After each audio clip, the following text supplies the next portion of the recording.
Today we are discussing team building and participation, and we will go on to discuss further the leadership style. All these are important aspects of groups functioning in an organization. Team building, as you can understand, team building utilizes high interaction group activities to increase trust and openness among team members. Last time we were discussing how team and groups are different and what are the special characteristics of a team, which is a special type of group, we can say.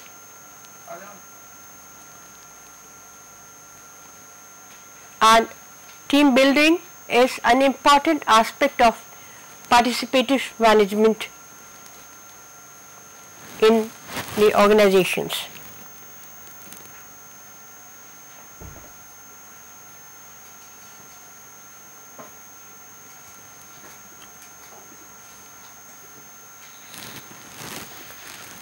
When we are talking about team building, typically the activities that we include in team building are goal setting, development of interpersonal relations,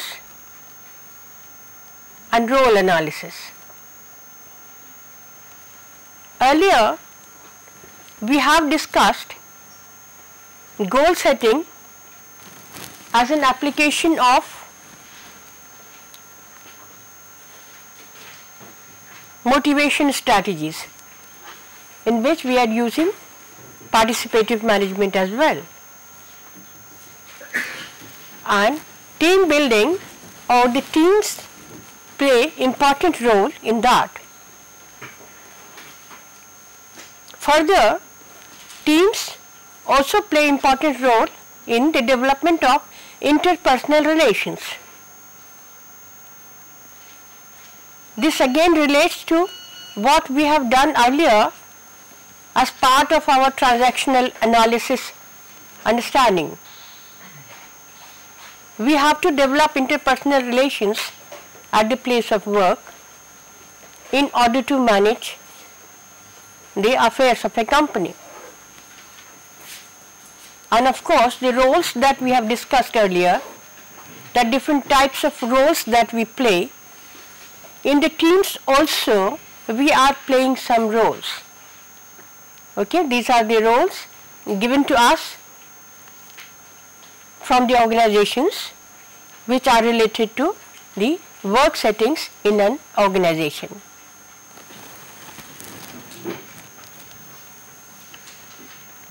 Now, the activities in team building also relate to the issues of responsibility, employee involvement, and participation, as we have already discussed. Because earlier in our discussion we have seen that whenever there is a team, there are complementary characteristics that members have.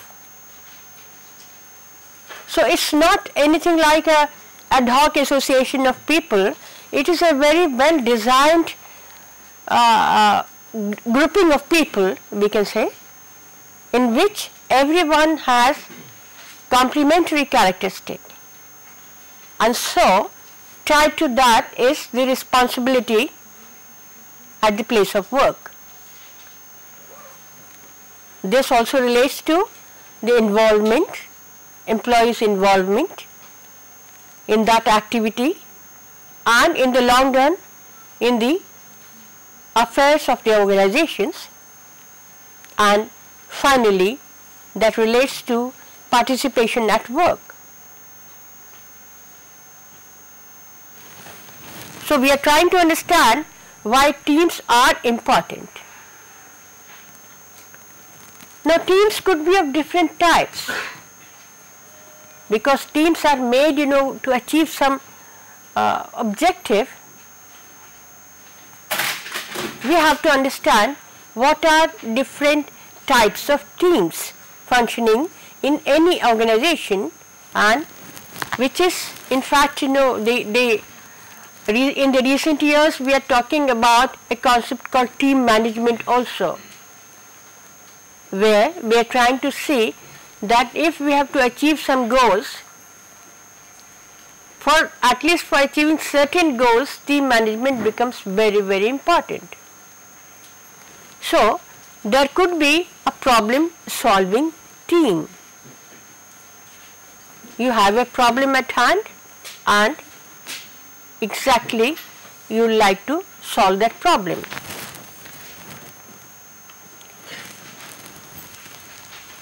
Now, the problem solving team has been given a problem by the manager or by the company.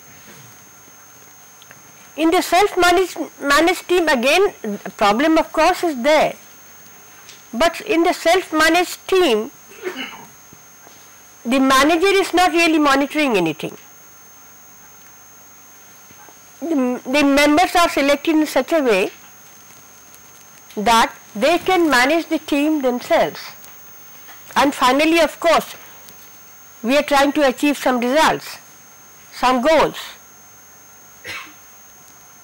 So, in the self-managed teams, many times even as students you are managing certain affairs of hostels or any academic activity as self-managed teams.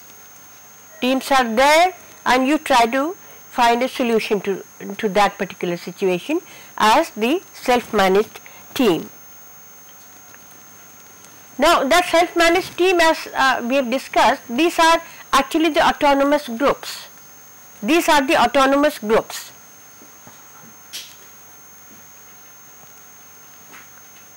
Let me give an example of autonomous groups or the self-managed teams. See, for example, when you are asking people to do something, in terms of the field performance, say at the place of work in industry, of course you can very closely monitor the performance of people. But if you have sent them for some kind of a field work may it be any kind of a marketing strategy, or it may be say any kind of other strategies like drilling rigs in the jungles. Okay, any such activity, in that team working becomes very important, and autonomous teams are extremely important. Also, maybe you can take design work also in the design and development work, also the autonomous teams can work. So, the idea is that we give all kind of autonomy to the members of the team, and they arrive at the results with their complementary characteristics. That is the idea. So, then the cross-functional teams are there, in which you have one function is there and people may be there typically from different levels in an organization to arrive at a particular functional requirement in the cross-functional team.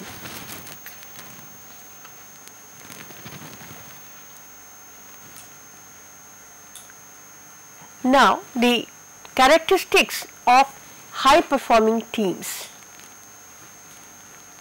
When we are talking about teams, there are certain characteristics which are necessary for high performance.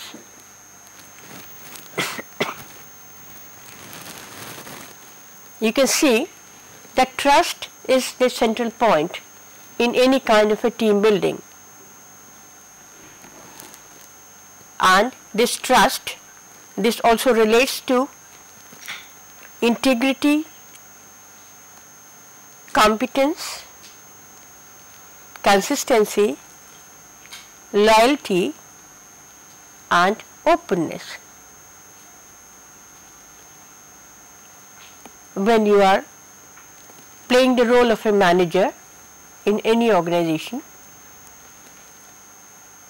we are understanding that teams become very important, but these teams are actually governed by the core issue of trust. I repeat that in this trust, built into this trust is the issue of integrity, the issue of competence, the issue of consistency, loyalty and openness.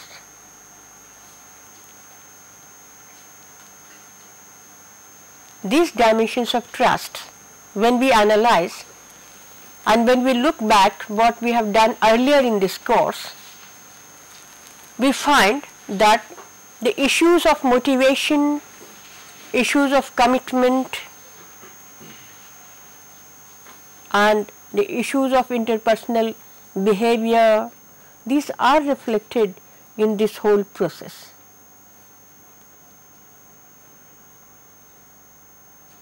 So, remember, when we are talking about different topics in a course like this, we are actually not talking about the discrete categories, not the discrete categories which will explain certain phenomenon, even though the topics that we are discussing may look like as if we are discussing motivation, leadership, attitudes, team building, something like that, but actually it goes something like this. These are all built into the same system, okay, and these are all overlapping like this. These are overlapping like this. Okay. So, what I am trying to say that the team building is not working in isolation. It is working along with the other factors that we have talked about earlier in this course, and we will be talking about many other such related issues in the later part of the course.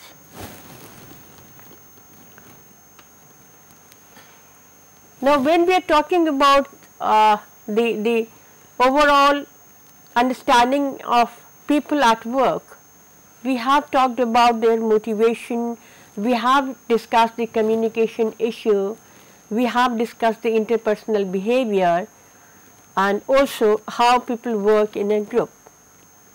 Our understanding of all these processes, whether we talk about communication, we talk about group behavior or interpersonal relationships, is not complete until we have understood the issue of leadership.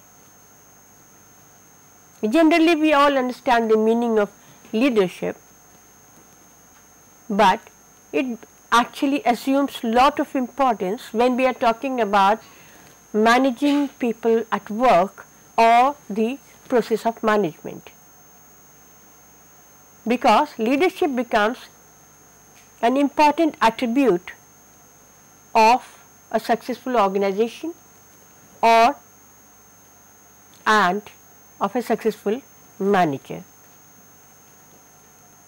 So, now let us look at what is the concept of leadership and how is that related to the overall issues of management.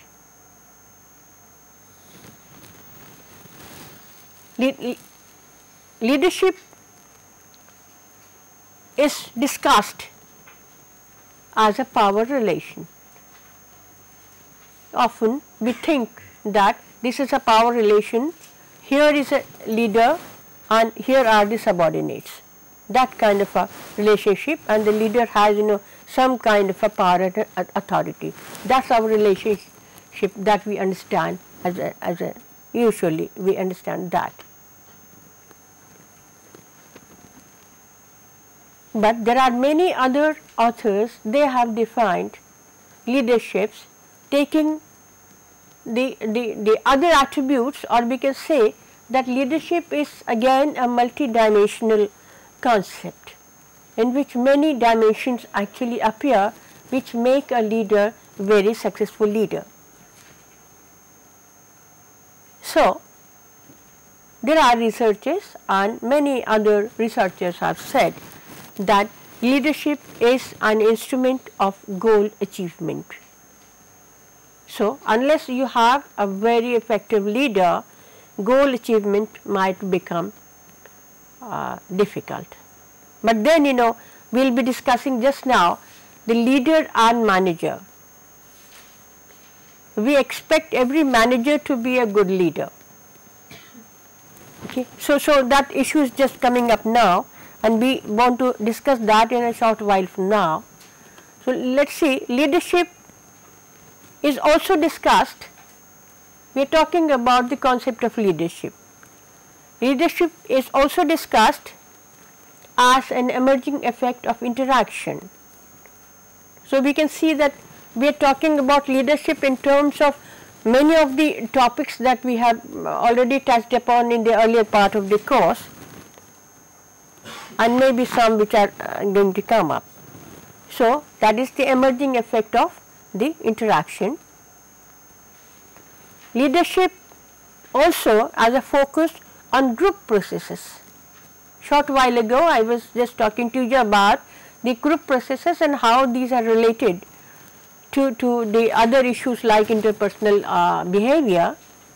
Leadership is explained as a focus by many authors, because there is the existence of leader is there only when he is leading a group. Okay.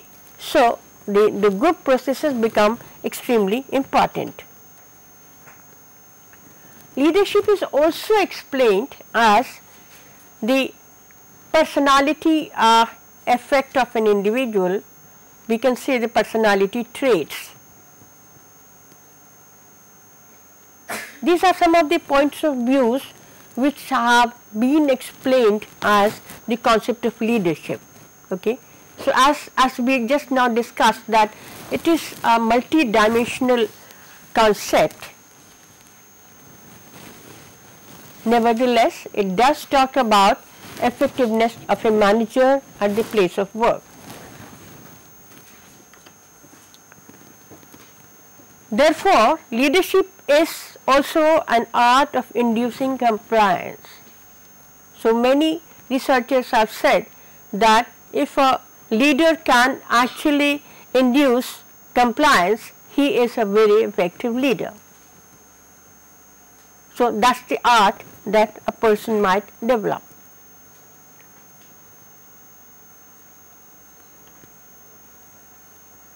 Therefore, when you are trying to induce compliance, obviously you are trying to influence people.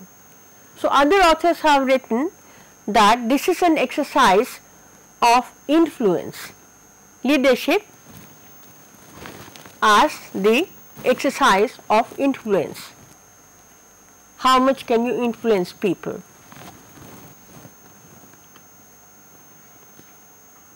And there are some authors, they have given very general, very general kind of explanation. They are just saying that leadership is an art or behavior, just a very general one. We can say this is a special type of behavior, that we can say, special type of behavior.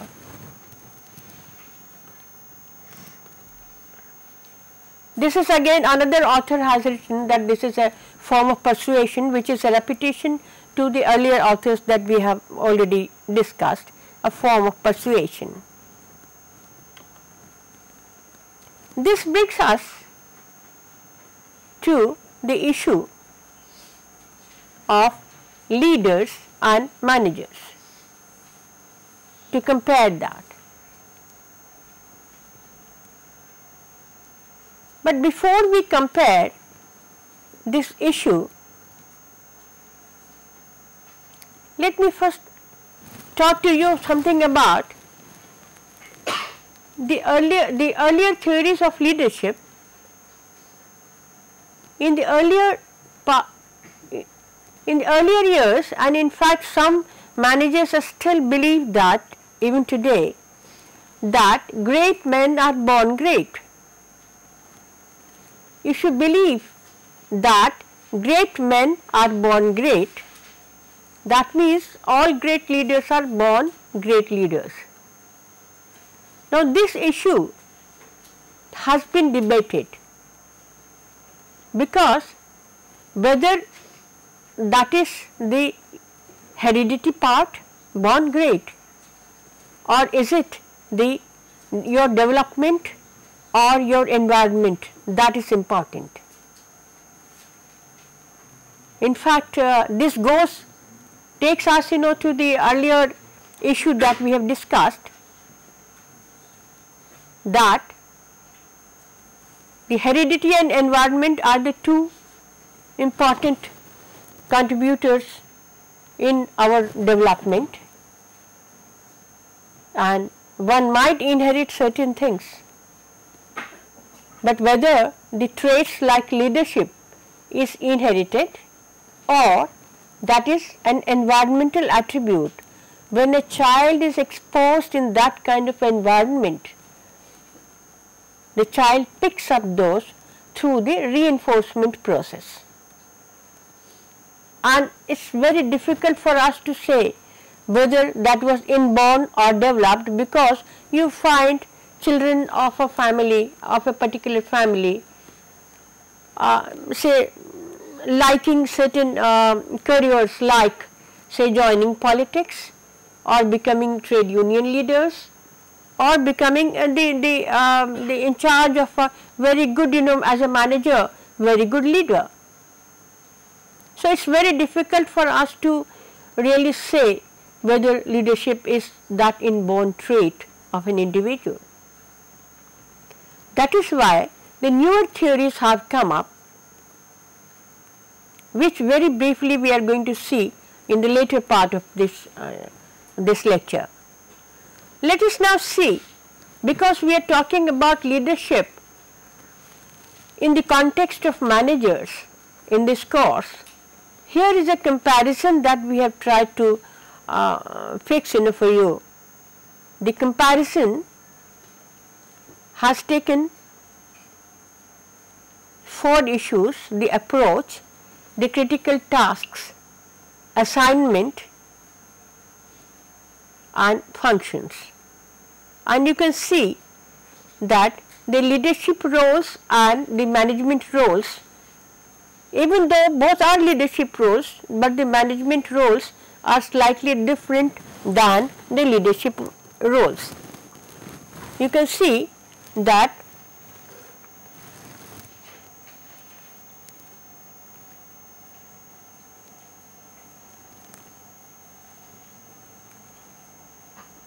inductive and analytic, future oriented, that is the leadership style, whereas the manager's role is deductive, because he is performing a duty, and based on that his behavioral strategies have to be designed.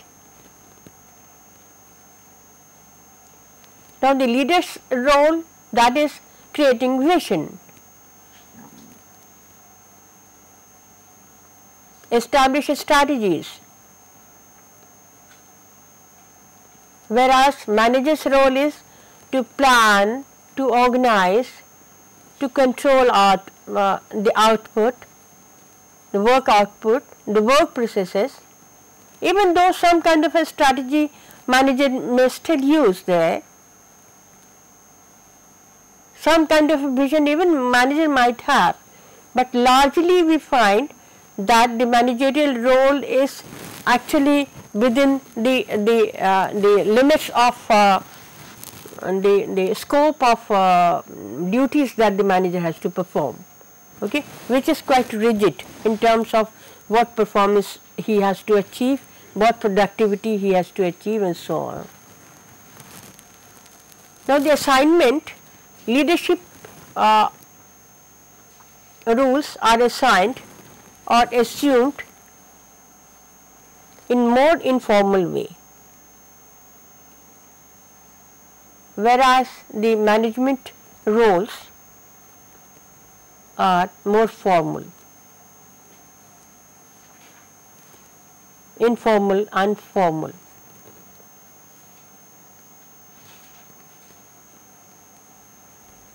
And the functions, the leadership functions relate to motivating others, modeling values,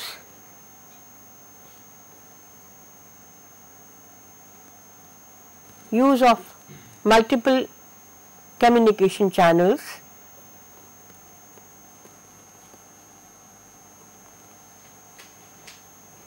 whereas manager, even though broadly he is also using some of these, but because he has to be very specific, he is planning, assigning others the responsibilities and authorities, and use of formal mechanism.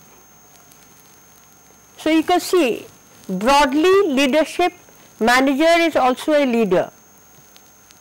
At least a good manager is supposed to be a good leader. But what we are trying to understand from the analysis of this author is that the leadership role is much larger in its scope, it is informal in its scope, it has a vision. Okay. Even though the goal achievement may be there, but it is not a very specific goal achievement like a manager's role, because manager is working in an organization and he has to achieve, say, the most common goal that a manager has to achieve is that of a productivity in an organization. And with the competitive advantage that we would like to achieve in today's global economy, performance and productivity become really extremely important than perhaps ever before.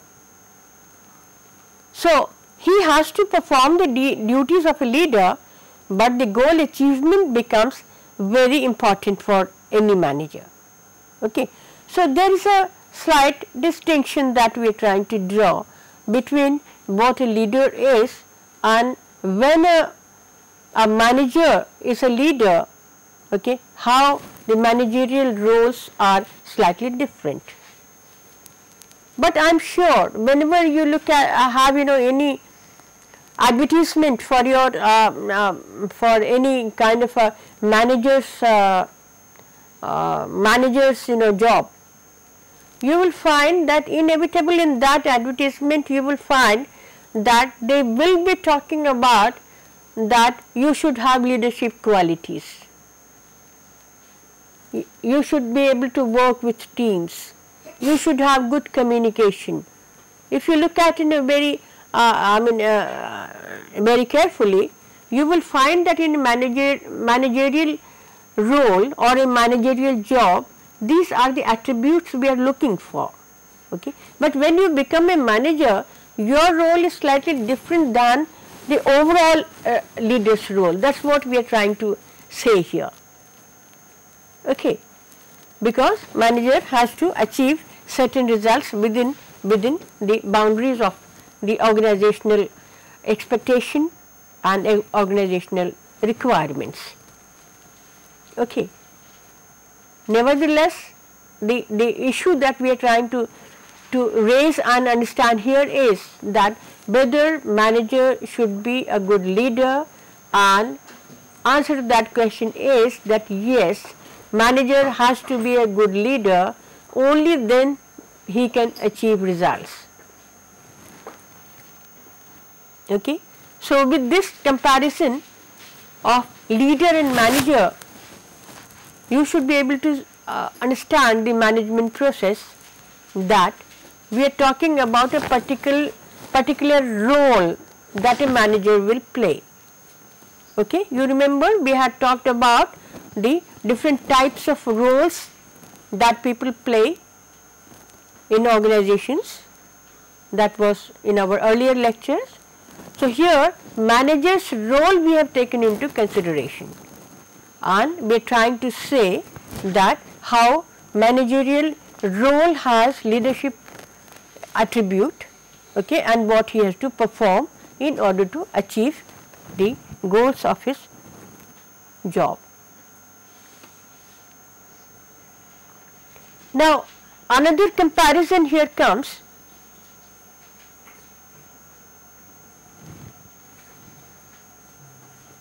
Okay, this inductive and deductive, this we have already seen discussion. The future oriented, the leadership roles are the future oriented, assessed broad in array of information, whereas the manager's roles are deductive, they focus on achieved results or predictable outcomes, plan, organize and control the processes of the system. This we have already discussed. I just repeated that. I thought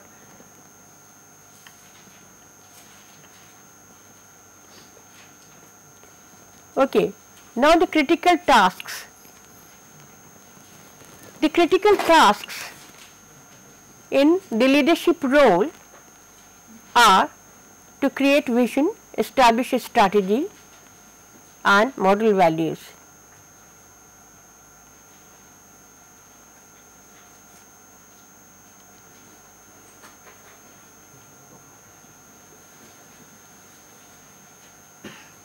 Okay.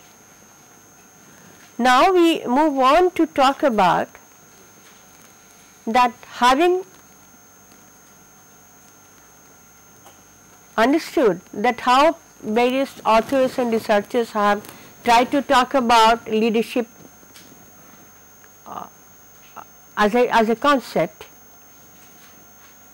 we find, and also we have tried to make a comparison between a manager's role and overall leadership role. We are trying to understand why is it difficult to analyze leadership. Because you may be very good leader in one situation, but if you go to another situation you may not succeed as much as you could in the earlier situation. Isn't that true? So, there are a number of problems, and some of the issues that we are discussing are discussed by Sheen in his writings, and he has tried to propose in some of those points which we are discussing are present in his writings. Firstly, identifying who is the leader. Who is the leader? Let us see.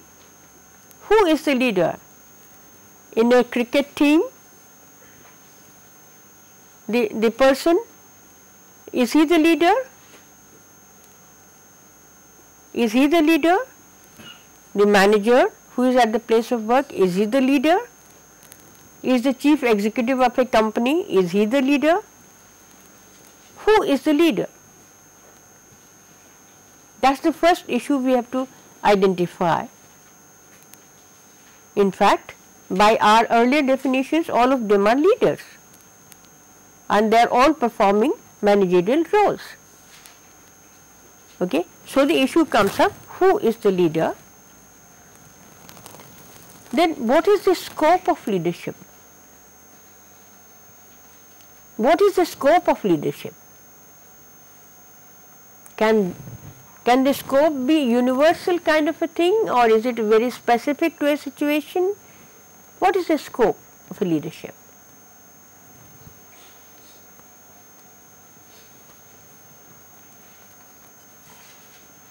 What is the cultural context?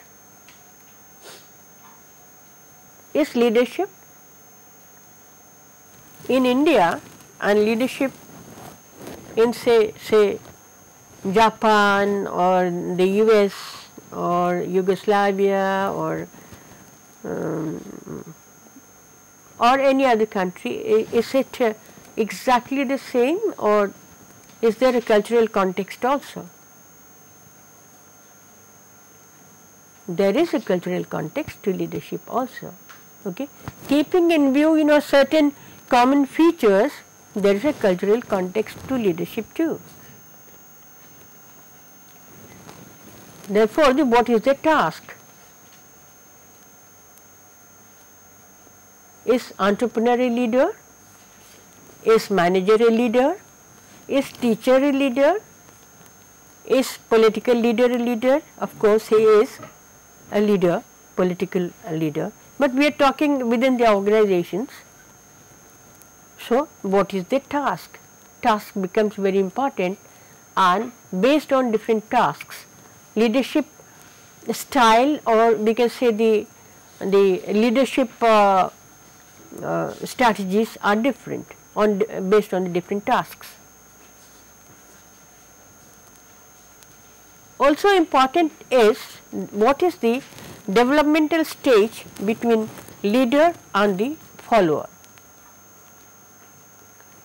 Now, the developmental stage usually refers to development of whom? Development perhaps of an organization, because if an organization is very new, the style of leadership that one might have may be slightly different than in an organization that is smooth running and making good business. And style of leadership might again differ in an organization that is very old, decaying, and you need a different kind of a manager. So, the developmental stage of an organization is very important. See, when you are starting an organization, at that time, if you are too democratic in your leadership style, maybe you are not able to establish the kind of a work culture that you would like to establish. When you are starting your organization, you are also trying to establish a culture, work culture. So, at that time, the leadership style and who is the leader, that may be different than in a company that has established itself in the market and that's running. Okay. Also, developmental stage, when we say, industrialization also is important here, because if a country is trying to become highly industrialized, in that process leadership has a different flavor than a country that is highly industrialized.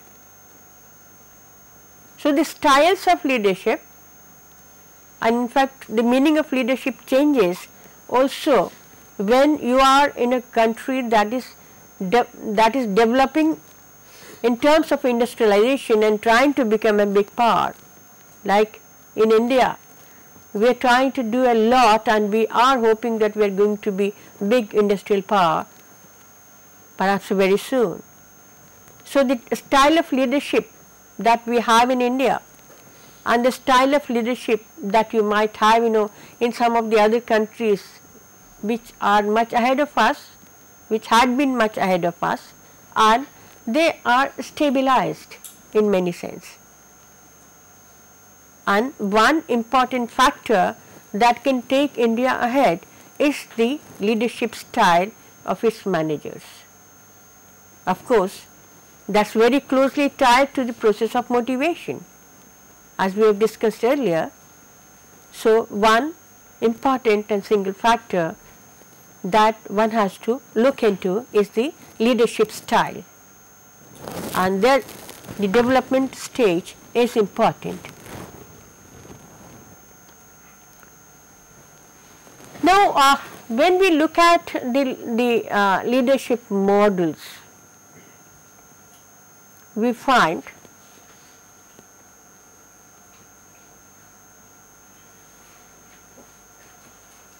that leaders could be very authoritative, leaders could be participative, leaders could be democratic. So are the managers. And many of you perhaps believe that unless you are very autocratic and very authoritative, you cannot manage the situation. And some of you believe that it's only the democratic style that works at all work situations. But what we find that the earlier some of the issues that we have raised, we find that it is the situation that becomes very important. It's the situational demand that becomes very important. If there is an emergency, then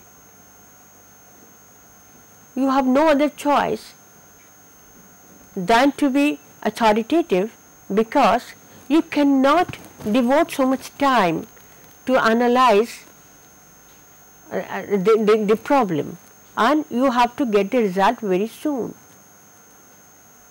Say on the war front perhaps, okay, but during peace time you don't need authoritative style, you need a good participative style perhaps. Okay. So this creates some kind of a continuum. This authoritative, I am just repeating this, authoritative, participative and democratic, these three styles then make this continuum.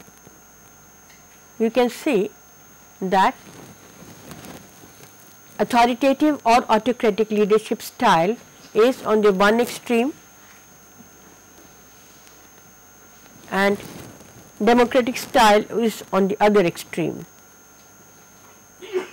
And in between, closer to the democratic leadership style is the participative leadership style.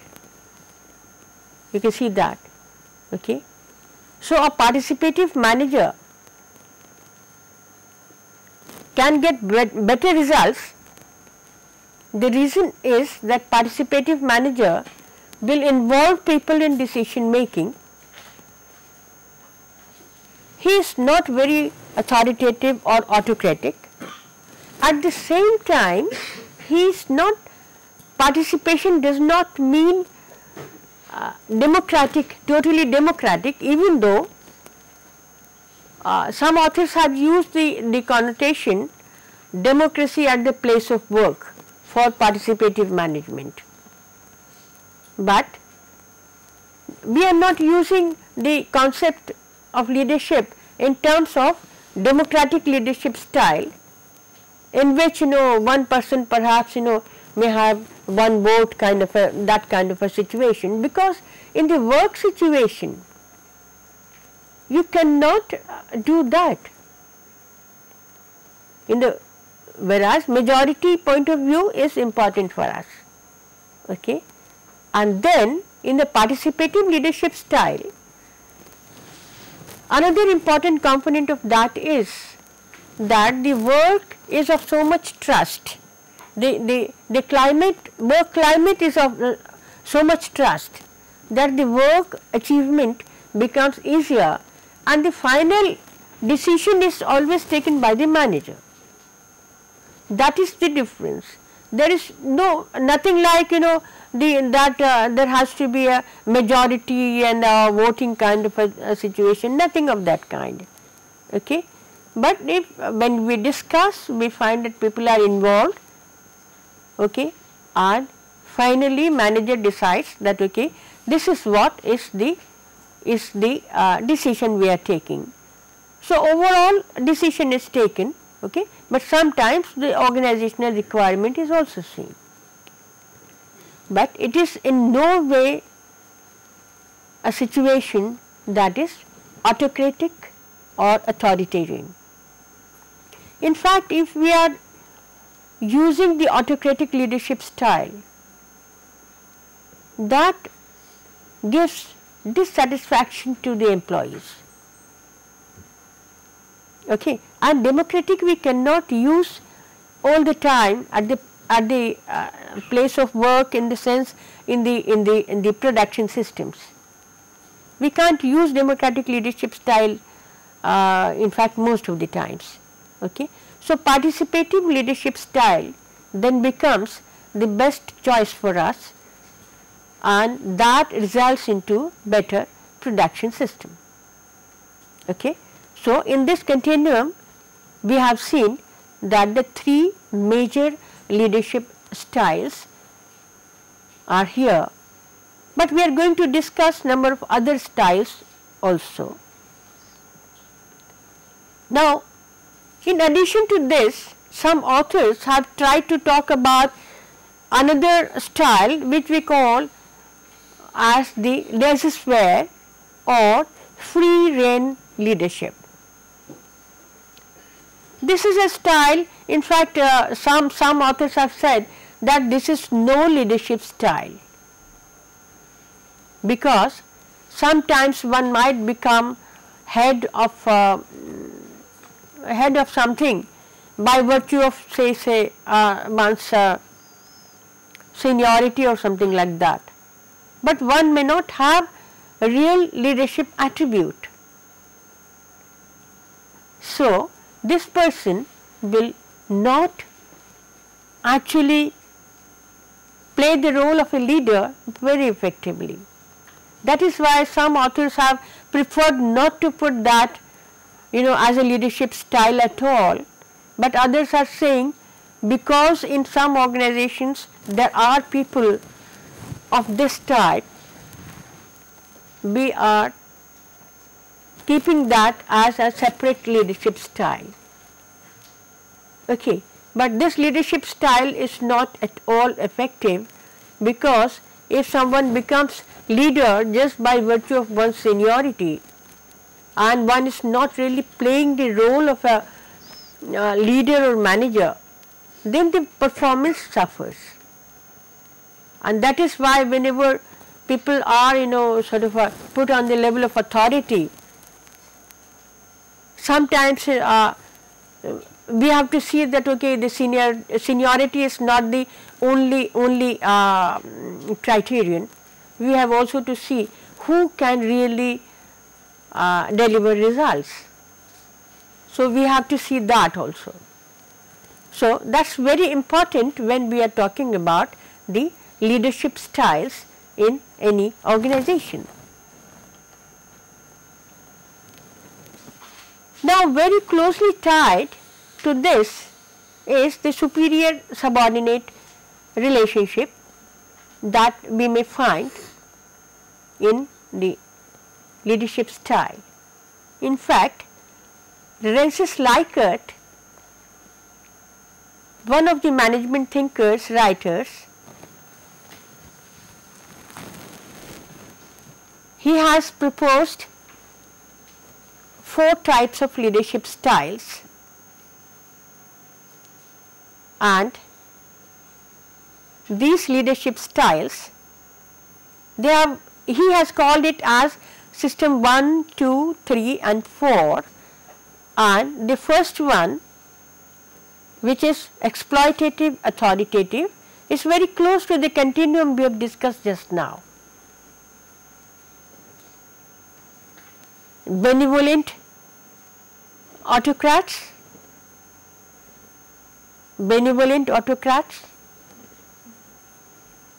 consultative leadership and participative leadership. These 4 styles, in fact, Rensis-Likert is also often credited with the use of word participative leadership style for the first time. Even though many authors have talked about participative management in their writings, as we will discuss and we have already discussed in some other lectures, participative leadership style was first used by Rensis-Likert in his writings. So, we can see that the leadership styles typically that we have talked about are the authoritative, autocratic leadership style. We have talked about democratic leadership style. We have talked about participative leadership style, okay, and the free rein leaders, whether we should call them as leaders, but leaders or no, but they are on the managerial roles sometimes, and they have to perform the managerial roles because of the organizational requirements. They might be put there, but their style of leadership is not very effective. For example, if we are talking about a free rein leader, he may be too busy with the paperwork. Perhaps he hardly meets his subordinates, hardly interacts. There is no interpersonal communication. It is so difficult to meet the manager. There may be many difficulties because of the leadership style that the manager might have. In addition to these styles, there are number of other styles that have been discussed, which we are going to take up in our next lecture. So, today we have talked about how leadership is important for understanding work behavior, motivation, interpersonal relationships, and overall performance management of a company. So, in our next lecture, we are going to continue with our understanding of leadership concept, and we will see that how some of the newer issues are emerging in leadership understanding.